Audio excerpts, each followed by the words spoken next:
BPL card ಆಯ್ತು, ಈಗ ಕಾರ್ಮಿಕ ಕಾರ್ಡ್ನ ಸದ್ದು. ರಾಜ್ಯದಲ್ಲಿ 2.46 ಲಕ್ಷ ಕಾರ್ಮಿಕರ ಕಾರ್ಡ್ ಅಮಾನತು ಅನ್ನೋ ಸುದ್ದಿ ಬರ್ತಾ ಇದೆ. 2,46,951 ಕಾರ್ಡ್ ಲಿಸ್ಟ್ ಅನ್ನ ಕಾರ್ಮಿಕ ಇಲಾಖೆ ಮಾಡಿದೆಯಂತೆ. ಅನರ್ಹರು ಕಾರ್ಮಿಕ ಕಾರ್ಡ್ ಪಡೆದಿರುವಂತ ಆರೋಪದ ಹಿನ್ನೆಲೆಯಲ್ಲಿ ಅದನ್ನ ಅಮಾನತು ಮಾಡೋದಕ್ಕೆ, ರದ್ದು ಮಾಡೋದಕ್ಕೆ ಸರ್ಕಾರ ಕ್ರಮವನ್ನ ಕೈಗೊಂಡಿದೆ. ಆ ನಿಟ್ಟಿನಲ್ಲಿ ಒಂದು ಲಿಸ್ಟ್ ಅನ್ನ ರೆಡಿ ಮಾಡಿದೆ. ಬರೋಬ್ಬರಿ 38.42 ಲಕ್ಷ ಕಾರ್ಮಿಕರು ನೋಂದಣಿಯನ್ನ ಮಾಡಿಕೊಂಡಿದ್ದಾರೆ. ಇದರಲ್ಲಿ 2.46 ಲಕ್ಷ ಕಾರ್ಮಿಕ ಕಾರ್ಡ್ ಅಮಾನತು ಮಾಡೋದಕ್ಕೆ ಸಿದ್ಧತೆಗಳಾಗಿದೆ. ಇನ್ನು ಪರ್ಟಿಕ್ಯುಲರ್ ಆಗಿ ಯಾವ ಜಿಲ್ಲೆಯಲ್ಲಿ ಅತಿ ಹೆಚ್ಚು ಕಾರ್ಡ್ ಅಮಾನತ್ ಆಗ್ತಾ ಇದೆ ಅಂದ್ರೆ ಹಾವೇರಿಯಲ್ಲಿ ಸುಮಾರು 1,69,180 ಕಾರ್ಮಿಕ ಕಾರ್ಡ್ ಅಮಾನತ್ ಆಗ್ತಾ ಇದೆಯಂತೆ.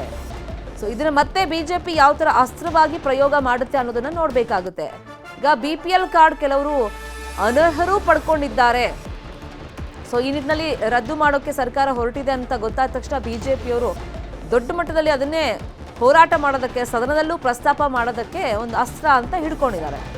ಈಗ ಬಿಪಿಎಲ್ ಕಾರ್ಡ್ ಆಯ್ತು, ಈಗ ಕಾರ್ಮಿಕ ಕಾರ್ಡ್ನ ಸರದಿ. ರಾಜ್ಯದಲ್ಲಿ ಕಾರ್ಮಿಕ ಕಾರ್ಡ್ಗೆ ಸರ್ಜಿಕಲ್ ಸ್ಟ್ರೈಕ್ ಆಗುತ್ತಾ?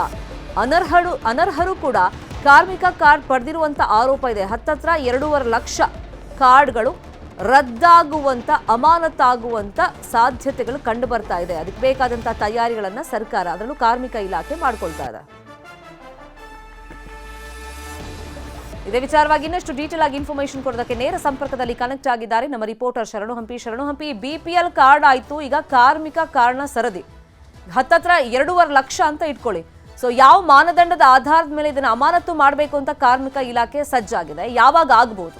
ಶರ್ಮಿತಾ, ಈ ಬಗ್ಗೆ ಈಗಾಗಲೇ ಕಾರ್ಮಿಕ ಇಲಾಖೆ ಒಂದು ವರದಿಯನ್ನು ಕೂಡ ತರಿಸಿಕೊಂಡಿತ್ತು. ನಕಲಿ ಕಾರ್ಮಿಕ ಕಾರ್ಡ್ಗಳ ಬಳಕೆ ಹೆಚ್ಚಾಗ್ತಾ ಇದೆ ಮತ್ತು ನಕಲಿ ಕಾರ್ಡ್ಗಳನ್ನ ತೆಗೆದುಕೊಂಡಿದ್ದಾರೆ ಅನ್ನುವಂತ ಆರೋಪಗಳಿದ್ದು, ಈ ಹಿನ್ನೆಲೆಯಲ್ಲಿ ಕಳೆದ 6 ತಿಂಗಳಿಂದನೂ ಕೂಡ ವರದಿಯನ್ನ ತರಿಸಿಕೊಂಡು ಈಗ ವೆರಿಫೈ ಮಾಡಿದ ಪರಿಶೀಲನೆ ಮಾಡಿದಾಗ ಪತ್ತೆ ಆಗಿರೋದು ಎಷ್ಟು ಅಂತಂದ್ರೆ ಹತ್ರ 2.5 ಲಕ್ಷ ಕಾರ್ಡ್ಗಳಿದಾವೆ. ಈ ಕಾರ್ಡ್ಗಳಲ್ಲಿ ಇದ್ದಂಥವ್ರು ಶ್ರೀಮಂತರು ಕೂಡ ಕಟ್ಟಡ ಕಾರ್ಮಿಕರ ಕಾರ್ಡ್ಗಳನ್ನ ಬಳಕೆ ಮಾಡ್ಕೊಂಡಿದ್ದಾರೆ. ಇವು ಯಾವ್ಯಾವ ಕಾರಣಗಳಿಗೆ ಫೆಸಿಲಿಟಿ ಸಿಗುತ್ತೆ ಅಂದ್ರೆ, ಒಂದು ಉಚಿತವಾಗಿ ಬಸ್ ಪಾಸ್ ಫೆಸಿಲಿಟಿ ಸಿಗುತ್ತೆ. ಇದ್ರ ಜೊತೆಗೆ ಅವರ ಕುಟುಂಬದ ಸದಸ್ಯರಿಗೆ ಇರುವಂತಹ ವಿಮೆ ಭಾಗ್ಯ ಇರಬಹುದು. ಈ ರೀತಿಯಾಗಿ ಬೇರೆ ಬೇರೆ ಕಾರಣಗಳಿಗೆ ಸೇವೆ ನೀಡುತ್ತೆ. ಮತ್ತು ಹೆಲ್ತ್ ಇನ್ಶೂರೆನ್ಸ್ ಕಾರ್ಡ್ ಕೂಡ ಇದೇ ಕಟ್ಟಡ ಕಾರ್ಮಿಕರ ವ್ಯಾಪ್ತಿಯಲ್ಲಿ ಬರುತ್ತೆ. ಇವೆಲ್ಲವೂ ಕೂಡ ಸದುಪಯೋಗ ಪಡಿಸ್ಕೋಬೇಕು ಅನ್ನೋ ಕಾರಣಕ್ಕಾಗಿ ಕಾಳದಂಧೆಯಲ್ಲಿ ಬಹಳಷ್ಟು ಸಂಖ್ಯೆಯಲ್ಲಿ, ಅಂದ್ರೆ ಮೀಡಿಯೇಟರ್ಗಳು ಹೆಚ್ಚಿನ ಸಂಖ್ಯೆಯಲ್ಲಿ, ನಿಮಗೆ 1,000 ರೂಪಾಯಿ ಕೊಟ್ಟರೆ, 2,000 ರೂಪಾಯಿ ಕೊಟ್ಟರೆ, ಈ ರೀತಿ ಕಾರ್ಮಿಕ ಕಾರ್ಡ್ಗಳನ್ನ ಕೊಡುವಂತ ಕಾರ್ಯಗಳಾಗಿದ್ದಾವೆ ಅಂತ ಗಂಭೀರ ಆರೋಪ ಏನ್ ಬಂತಲ್ಲ. ಸೊ ಈ ಹಿನ್ನೆಲೆಯಲ್ಲಿ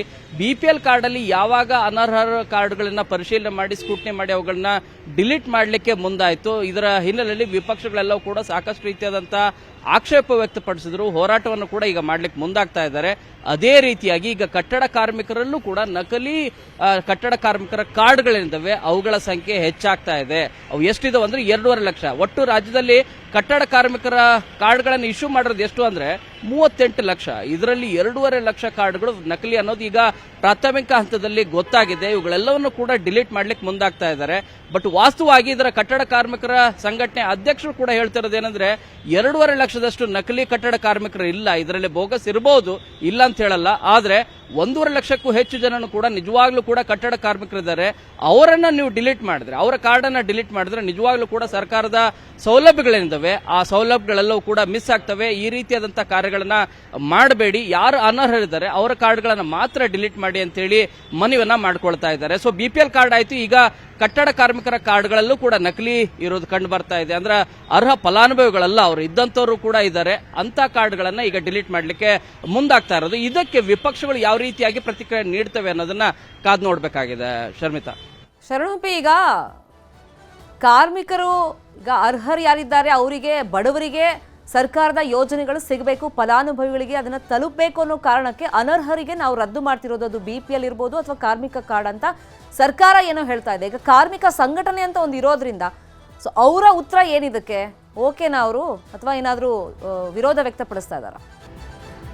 ಖಂಡಿತವಾಗಿ ಕೂಡ ಅದಕ್ಕೆ ವಿರೋಧವನ್ನು ವ್ಯಕ್ತಪಡಿಸ್ತಾ ಇದ್ದಾರೆ. ಯಾರು ಕಟ್ಟಡ ಕಾರ್ಮಿಕರು ಅಲ್ವೋ ಅಂತವರ ಕಾರ್ಡ್ ಡಿಲೀಟ್ ಮಾಡಿದ್ರೆ ನಮ್ದು ಯಾವುದೇ ರೀತಿಯಾದಂತ ಅದಕ್ಕೆ ತಕರಾರಿಲ್ಲ. ಆದ್ರೆ ನಿಜವಾಗ್ಲೂ ಕೂಡ ಕಟ್ಟಡ ಕಾರ್ಮಿಕರು ಯಾರ್ಯಾರಿದ್ದಾರೆ ಅವರಿಗೆ ಕಾರ್ಡ್ಗಳು ಇನ್ನೂ ಇಶ್ಯೂ ಆಗಬೇಕಾಗಿದೆ. ಆ ಇಶ್ಯೂ ಆಗುವಂತ ಕಾರ್ಯ ಸರ್ಕಾರದಿಂದ ಆಗ್ತಾ ಇಲ್ಲ. ಯಾಕಂದ್ರೆ ನಮ್ಮ ರಾಜ್ಯದಲ್ಲಿ ಅಧಿಕೃತವಾಗಿ ಪಡೆದುಕೊಂಡಂತವ್ರು ಯಾರ್ಯಾರು ಎಷ್ಟು ಜನ ಇದ್ದಾರೆ ಅಂದ್ರೆ 38 ಲಕ್ಷ ಕಾರ್ಡ್ಗಳಿದಾವೆ ಅಂತಿದ್ದಾರೆ. ಇನ್ನೂ ಕೂಡ 10 ಲಕ್ಷದಷ್ಟು ಹೆಚ್ಚು ಜನ ಕಟ್ಟಡ ಕಾರ್ಮಿಕರಿದ್ದಾರೆ, ಅವರನ್ನ ಆಡ್ ಮಾಡಿಕೊಳ್ಳುವಂತ ಕಾರ್ಯ ಆಗಬೇಕು. ಮತ್ತು ಈ 2.5 ಲಕ್ಷದಲ್ಲಿ 1.5 ಲಕ್ಷದಷ್ಟು ಅಂದ್ರೆ ಹೊರ ರಾಜ್ಯಗಳಿಂದ ಬಂದಂತ ಕಟ್ಟಡ ಕಾರ್ಮಿಕರೇನಿದ್ದಾರೆ ಅವರನ್ನು ಕೂಡ ಆಡ್ ಮಾಡ್ಕೊಂಡಿದ್ದಾರೆ. ಮತ್ತು ಬೇರೆ ಬೇರೆ ಫ್ಯಾಕ್ಟರಿಗಳಲ್ಲಿ ಕೆಲಸ ಮಾಡುವಂತವರಿದ್ದಾರೆ, ಅವರನ್ನು ಕೂಡ ಕಟ್ಟಡ ಕಾರ್ಮಿಕರು ಅಂತೇಳಿ ಅವರನ್ನ ಗುರುತಿಸಿ ಕಾರ್ಡ್ ಕೊಡುವಂತ ಕೆಲಸ ಈ ಮೀಡಿಯೇಟರ್ಗಳಿಂದ ಆಗ್ತಾ ಇದೆ. 5,000 ರೂಪಾಯಿ ಕೊಟ್ರೆ 3,000 ರೂಪಾಯಿ ಕೊಟ್ರೆ ಈಸಿಯಾಗಿ ಕಾರ್ಡ್ ಅನ್ನ ಕೊಡುವಂತ ಕೆಲಸನೂ ಕೂಡ ಆಗ್ತಾ ಇದೆ. 3 ರೀತಿಯಾದಂತ ಬಹಳ ಪ್ರಮುಖವಾದಂತ ಫೆಸಿಲಿಟಿಗಳು, ಒಂದು ಉಚಿತವಾಗಿ ಸಾರಿಗೆಯಲ್ಲಿ ಟ್ರಾವೆಲ್ ಮಾಡಲಿಕ್ಕೆ, ಈ ರೀತಿಯಾದಂತ ಸೇವೆಗಳಿದ್ದಾವೆ ಸರ್ಕಾರದ ಸೇವೆಗಳು, ಇವುಗಳನ್ನ ಬಳಕೆ ಮಾಡಿಕೊಳ್ಳಲಿಕ್ಕೆ ದುರುಪಯೋಗ ಆಗ್ತಿರುವಂತ ಪ್ರಕರಣಗಳು ಆಗ್ತಾ ಇದಾವೆ ಅಂತ ಹೇಳಿ. Sharmita, fine, thank you Sharan Hampi ತಮ್ಮೆಲ್ಲ ಇನ್ಫಾರ್ಮೇಶನ್ಗೆ.